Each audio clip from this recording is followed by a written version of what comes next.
There we go.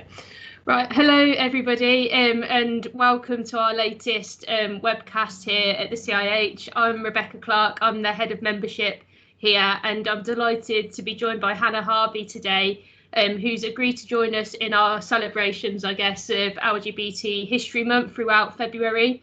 It's the first time that we've properly got behind LGBTQ History Month to celebrate that and share the stories of people working and living in the sector. So having people like Hannah involved, we're always really grateful for. So I'm not going to say too much more on that just now and just launch straight into asking Hannah a few questions, if that's all right. So if we start off, Hannah, tell us a bit more, and for our listeners, watchers today, a bit more about you and your career and who you are as a person. Okay, so firstly, it's super excited to be doing this. I think it's really important that we start to discuss these things and highlight them, and it's great the CIH doing that, so thank you. I'm Hannah Harvey, I'm the Executive Director of Operations at Saffron, and I've been at Saffron for a couple of years. I've been in public sector since I was 18, so I joined the police service at 18 and a half. Was in the police for, blimey, 7 years, it seems a long time ago, and then worked in children's services before eventually stumbling into housing, as many of us tend to over the years, and then found my home really in housing and has been here ever since.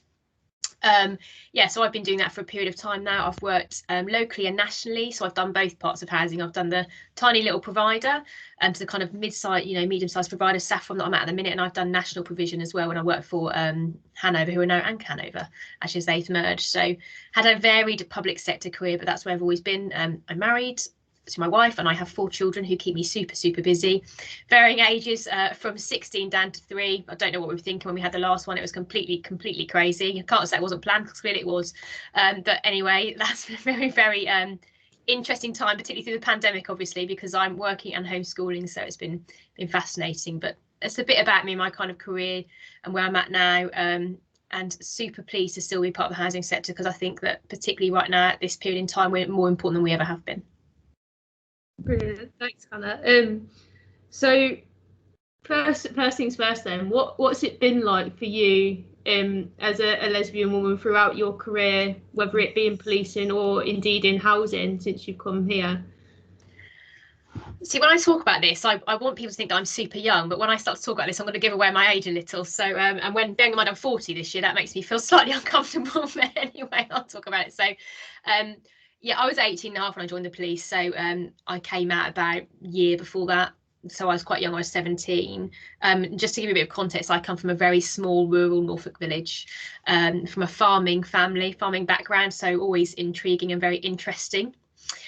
So probably not the journey or place I'd end up that my family thought I would. I most definitely didn't marry a rich, nice farmer that they wanted me to, obviously. So joined the police really to escape a little bit, also because it was something I'd always wanted to do. And if I'm honest, when I joined the police, I joined at a time when diversity was really coming to the fore. There'd been the Stephen Lawrence investigation, and many other things. You know, it was really, they were really starting to try to tackle actually some of the issues that I'd had with some, frankly, kind of inherent homophobic behaviours and inherent racism, actually, that kind of institutional stuff that we know was going on in the sort of late 80s, 90s, and actually into the early 2000s, like when I joined.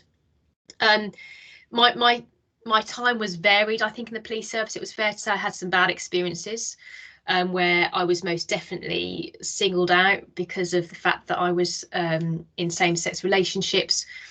But at other times they were super supportive and they were really trying to get to grips with it. So it was kind of a mixed bag for me, to be honest, Rebecca. It was good and bad.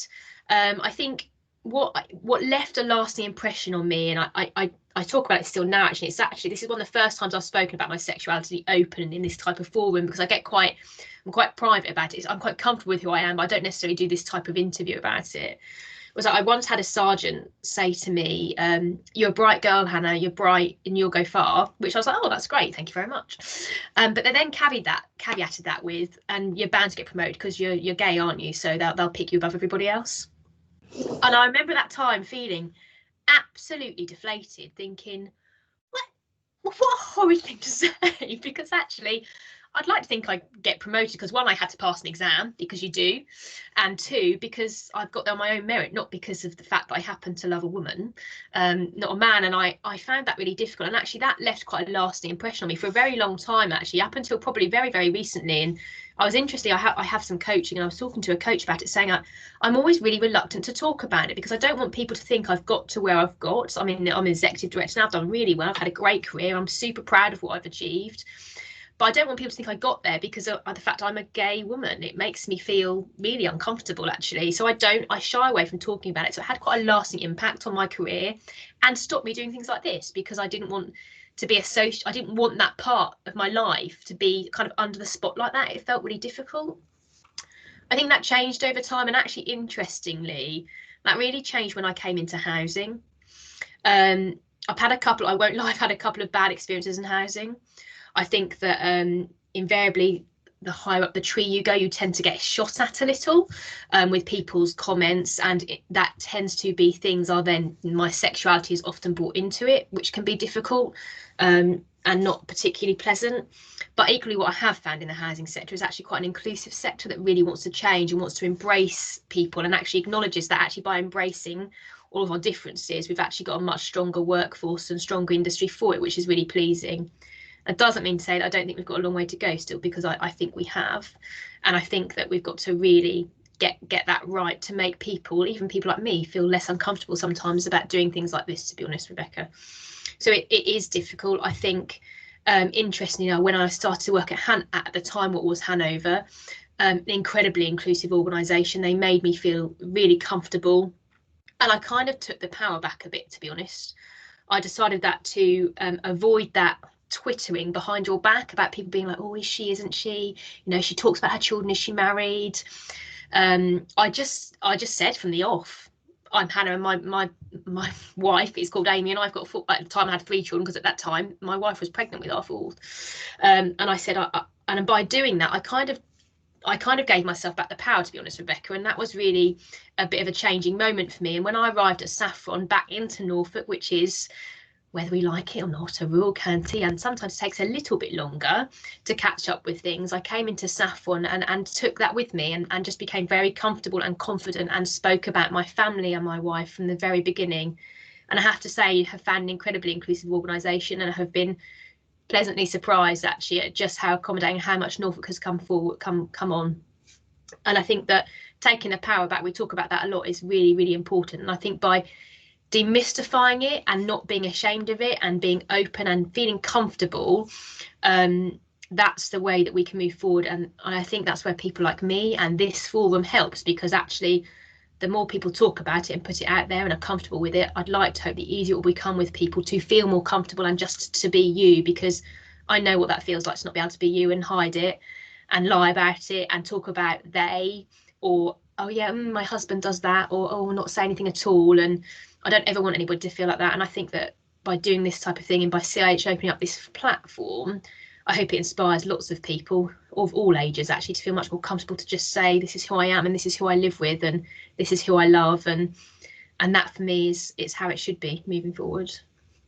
Amazing. And thank you for the honesty with that as well. I think for me, from when you were talking, I could definitely see and hear myself and my own experiences and some of that as well, and that's really comforting. And I think that the point you make about almost like role models and just people that have been through it, you know, saying that they've been through it is just so powerful. So I am going to think of more questions as we go along, so what we planned before is going to go out the window. But just on that point of role models, how much of that did you have prior, you know, throughout your career or like in life, that, you know, do you think that was a factor when you perhaps didn't feel as comfortable talking about it? Or I honestly, I don't think I had them, and I don't, because I think there was still this, when I came out, I came out in 2000 and, oh God, I think about 2003, 2000, it was 2000 I came out.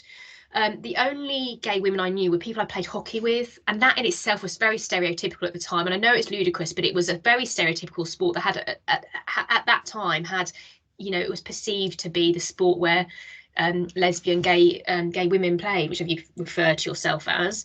And I just so I had those people in my life, but I didn't have anybody professionally, and I didn't really know anybody.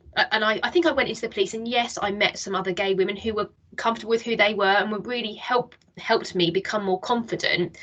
But I don't remember a public figure that I aspire to. I definitely don't remember seeing or reading about people that made me feel comfortable.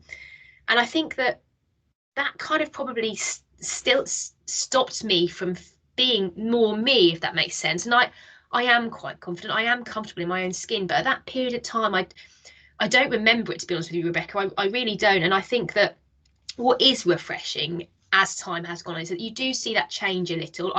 If I'm honest, I still think there is a glaringly vacuous void of really strong strong women, men, LGBTQ figures in the public arena, you know. And I think that whether we like it or not, often the media portrays them very stereotypically, and I find that incredibly frustrating. I actually live a very traditional life. My wife and I are married. We've got 4 children.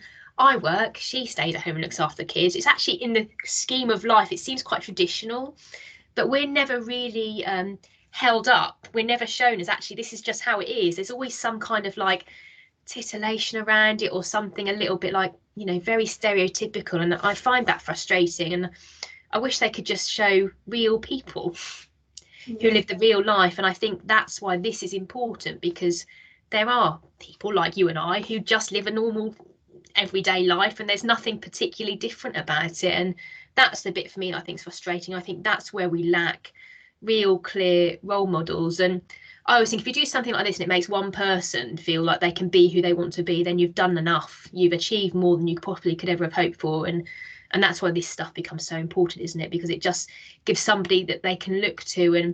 And role models aren't necessarily about career trajectory. Role models are just about looking at somebody and feel like, actually, I feel comfortable enough to be who I am. And hopefully this will give people the opportunity to do that. Yeah, absolutely. Just linking in nicely with some of the points you made there, and, you know, some of the points so far, but keen to know from your perspective, you know, how much progress do you think is being made when it comes to LGBTQ issues, whether it be in housing or even more broadly than that? Because I think housing is such a big part of society and influenced by society's views that sometimes that is a big factor. But yeah. I think there has been much progress in many ways. I think obviously with, you know, the acceptance of same-sex marriage and that going from civil partnerships to actual marriage, I think is a huge step for society, culturally and morally, actually.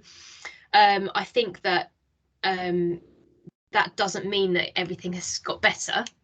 I think there's still a lot of things where I feel discomfort, and I think not so much professionally, because I think we really try professionally. I think there's things we do professionally that have an impact on people and they don't realise. So, for example, when my wife and I were expecting our last child, she was carrying Reggie. I was going to go off on parental leave. And the policy, and this is going to sound really silly, but just to give you to something actually that can bug and make you feel a bit rubbishy about yourself. I looked at the policy and it said, mother, father, other parent. And when they marked down my parental leave, they put it as other parent, and it really bothered me. And I kept thinking, why does this bother me? Why does it bother me? And it all of a sudden dawned on me, because I'm not another parent. I'm Reggie's mum, who you can probably hear shouting in the background. I'm Reggie's mum. Just because I didn't give birth to him, it doesn't not make me his mum. Obviously, I'm not his father, but I am most definitely his mum. So why do I need this other box that you're going to put me in as another parent? That doesn't seem right to me. Even if I'd adopted, I wouldn't be an other parent, because I have adopted, you know, and I'm not a grandparent. I'm his mum. And that's the sort of thing that's just a tiny policy word thing that makes people really feel a bit rubbishy about themselves. And I think that's the sort of thing we can change. And have a look through your policies. Genuinely, I really push people, you know, in housing to look at your policies and look at all those little words that will make people feel excluded, because it does. It's an exclusion thing. It hits you here, and then you feel a bit silly for feeling silly about it. But then actually think, no, actually, I shouldn't. I should be recognised as who I am, his mum. So that's quite a challenging thing. I think there's a lot to be done as a society wider still around education. I mean, I've got children of varying ages, so our daughter, Amy and I's daughters, she's 16, Sienna, and I've got a 30-year-old boy, I've got an 8-year-old boy, and I've got a 3-year-old little boy, one of whom's arriving right now. Here he is. This is Reggie. You all right, Reggie? You gonna wave? Are you gonna go find Mummy Amy? You're gonna stay here. Surprise me being annoying. Is surprise being annoying? Yeah. Do you wanna go tell Mummy Amy? Yeah. You're a good boy. Sorry, that was always going to happen, wasn't it? I think education's a big thing for me. I think there's still this kind of acceptance around language that really it bothers me. And my son, actually, before we went into lockdown, came home and he was getting really frustrated because he says, every time I walk down the corridor, when my mates are being really rude, they say, oh, that's so bloody gay. And he's like, why do they say that, Mum? He said, because I don't even get what they mean by it. He said, it's not because they're only using it in a derogatory way. They're not using it in a way, you know, like, oh, I'm happy, are they? I mean, that's not what they're saying, is it? But they're using it in a way that's dismissive and derogatory. And they know he's got 2 mums. They know it, and he calls them out on it, and they apologise, but they still do it. And that's about language and acceptance as a society, that we allow that to just carry on and no one challenges it. And they're the things I think we probably need to work on as a society. And that comes back to education as early as possible. And I think the other thing I would say is I think we made massive strides in this country, and I felt comfortable walking down the street holding my wife's hand. I think at the minute I don't. Well, I know I don't.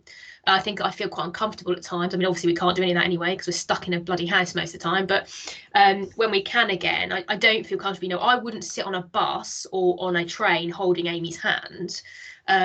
Because actually, you know, there's been quite a few instances, I think, in the press over the last 18 months where that's been really targeted. And I think there's this general kind of uneasiness around at the moment around kind of differences and people really honing in on it if you're not quite what they expect you to be. And I think that's a shame, because if I'm honest, I think we've probably taken a few steps back over the last 18 months and 2 years. And I really hope that when we come out the other side of this pandemic, people have reassessed what's important and we'll start making those strides forward again, because I know for sure I'm not nearly as comfortable in my skin externally when I'm out and about as I would have been a few years ago. But I think that's for us to challenge. I think, again, things like this help us challenge that. But we all as individuals and as a collective have an absolute moral and social obligation and responsibility to challenge that type of behaviour. And actually, would any one of you want to feel uncomfortable walking down the street holding someone in your hand? No. So why should anybody else? And that's how I feel about it. And I think that we need to make sure that we don't have another generation of people coming through that feels like it's not okay and feel that they can't do it, because I don't like feeling like I can't do it. You know, we've been together a very long time, Amy and I, and I don't want to still feel all these times later. I'm going into my 40s. I came out at 17. Why would I not? Why should I still feel that way? Why should I? And that's kind of my challenge to everybody, really. Take a good look, have a look around, and make people feel comfortable, irrelevant of whatever that difference is.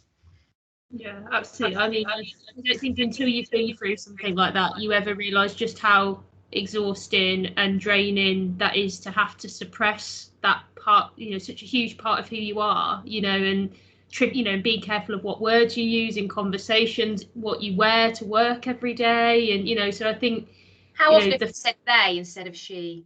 Yeah, I'm a master at never giving away. I don't use a pronoun. I don't use it. I've become an absolute expert at it, and I think that's really, really sad. And it's just, and I come back to like the policy points. It's really silly. Like, I mean, when Reggie was born, so that, I mean, Reggie's only 3, so I'm talking about 3 years ago with the NHS. Like, when Amy had to have a C-section, she won't mind me telling that because it's just, you know, she had to have a C-section. So I went into the hospital, and when I went to go down with her to surgery, the nurse was lovely, and she said to me, oh, it's really good that she's got her friend with her. And I'm like, I'm not her friend, I'm her wife, and this is my baby. So that annoyed me. And then when I got to surgery, they didn't have a sticker that said mum on it, so I had to have one with dad on it that they crossed out and put mum.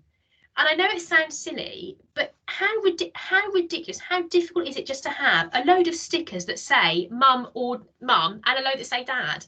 And when I came back to sign the forms, when I was taking them home, again, they had mum, other parent, and they crossed it out and put mum again, and I signed it. And it's just silly words. They are silly words to people, but to people like us, they are big words that really matter. And I know I'm taking some of that back to being a parent, but there's lots of other examples of not being a parent and just being a gay female where it's just so frustrating, from things like pensions to, you know, bank accounts, to all of these things. Or actually when you go out, so before lockdown we went out for dinner, Amy and I, this last one we could still all go out, you know, and have social food together, and you know, you're allowed to go out in your bubble as long as you're in the same household. We got to the restaurant, we'd booked it, we walked in together, had our masks on, got to the waitress, and she said, "Oh, you do know that two friends aren't allowed to eat together?"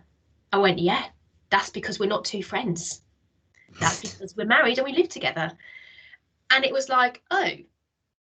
And that's silly things that happen. And I dare say it's happened to you, Rick. It happens all of the time and people just don't realise it. And we kind of just accept it and go, "Oh, don't worry." But I don't want to accept it. And actually my other Amy, she was like, "That is not okay. You shouldn't assume." She got really kind of on her soapbox. And I was like, "Don't worry, it's fine. We're just going to have a glass of wine and we'll forget about it."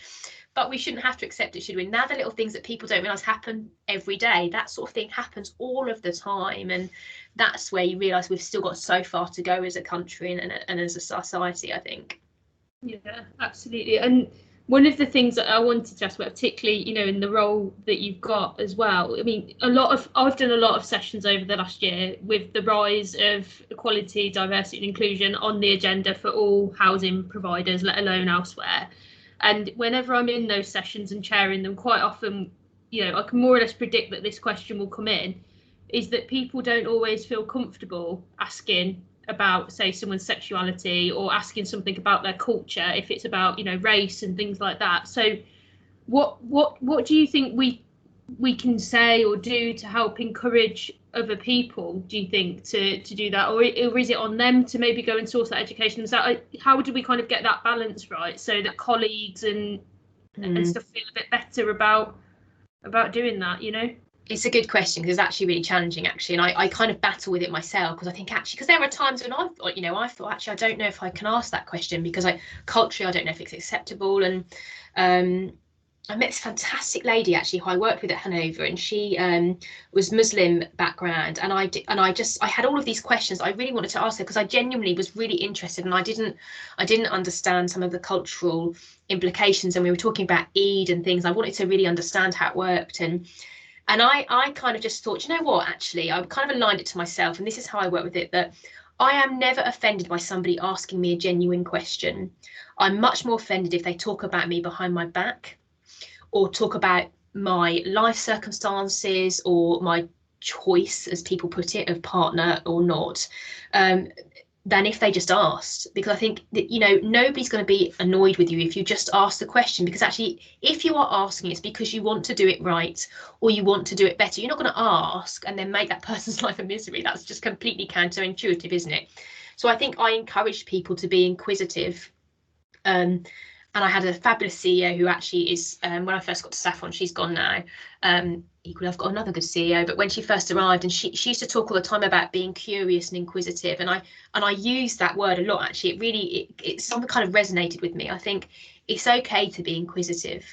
It's okay to ask the question, and actually, if they don't feel comfortable answering it, they'll say, "I'm really sorry. I don't feel comfortable." But you're not going to get in trouble for asking, because as long as you're genuine, you're asking it from the right place. And I mean from the right place, then it's going to help, isn't it?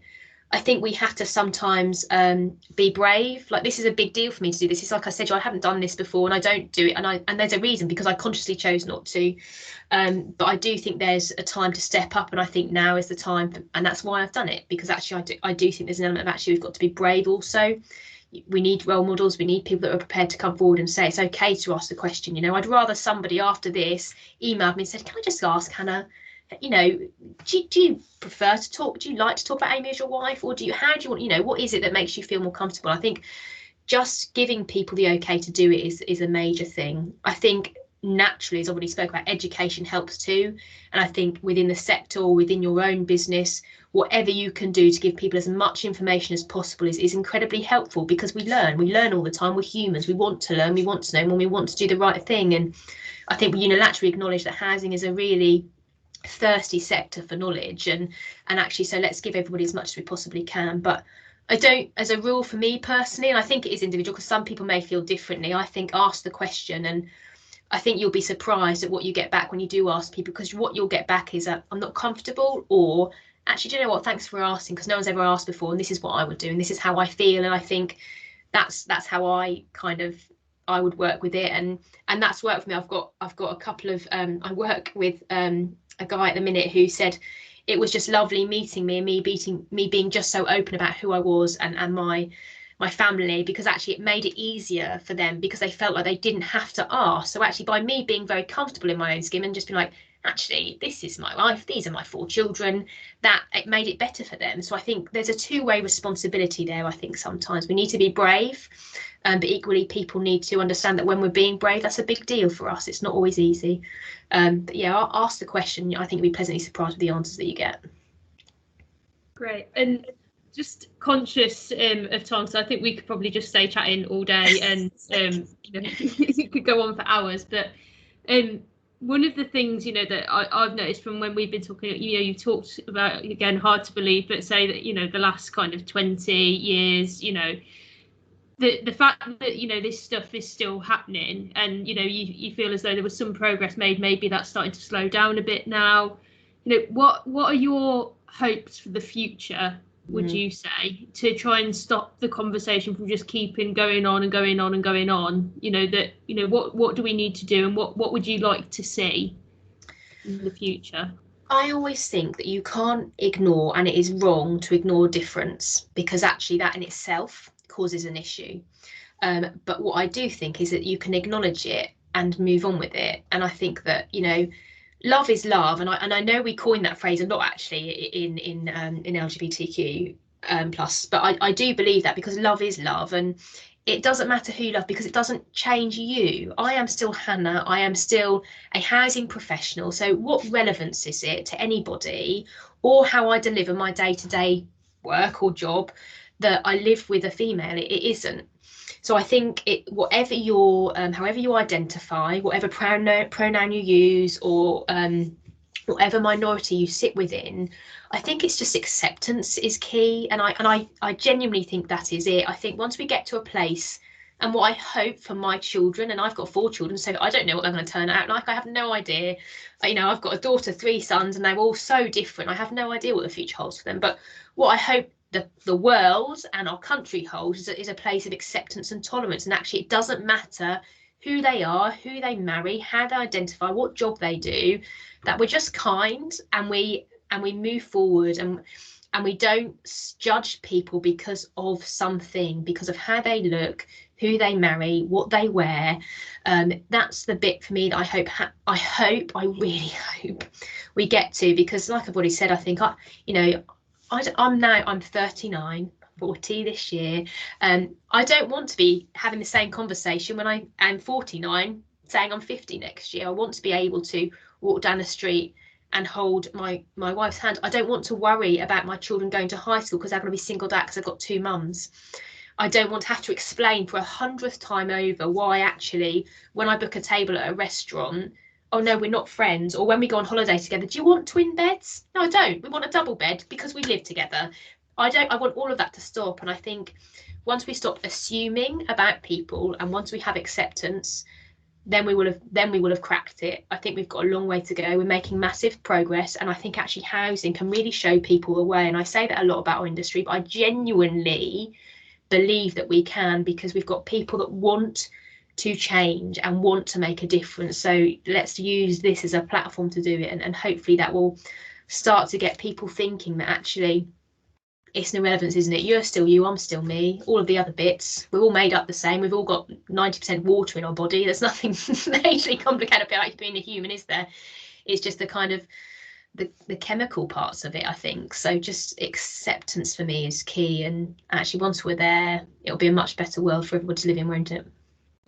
Fingers crossed. Thank you so much, Hannah. And something that, I don't think we should underestimate, you're saying it's one of the first times that you kind of spoke publicly, I guess, about, you as a person, basically. So we're really grateful that you agreed to do that for CIH and for me. And I think, we kind of first met after I'd tweeted about some homophobic abuse that I'd been the victim of. And that was really really challenging time for me, and the fact that you reached out to me and kind of said, oh, I hope you're okay, if you need to chat, I'm here type thing, you know, that meant a lot to me as well. And the fact that you've done this, I think will mean a lot to other people as well. So thank you so much for doing that today. If anyone has got any questions for Hannah, she's already said her inbox is open. She volunteered that earlier, so please do ask away, contact me. I'm always happy to try and help and answer any questions. LGBT History Month will go on throughout the month of February, so please do get behind that and share what's going on in your own organisations and any kind of personal stories you want to share. And you can see all of the activities, including our event on the 16th of February, put my teeth back in, that, you know, hopefully as many of you can join, and that's in partnership with Stonewall Housing, who are a specialist LGBTQ+ housing solutions provider working across the UK. So hopefully as many of you as possible can come and hear a lot more about LGBTQ history. So thank you so much everyone for listening in, and thank you again Hannah for joining us. It's been great. No problem. Thanks very much, Rebecca.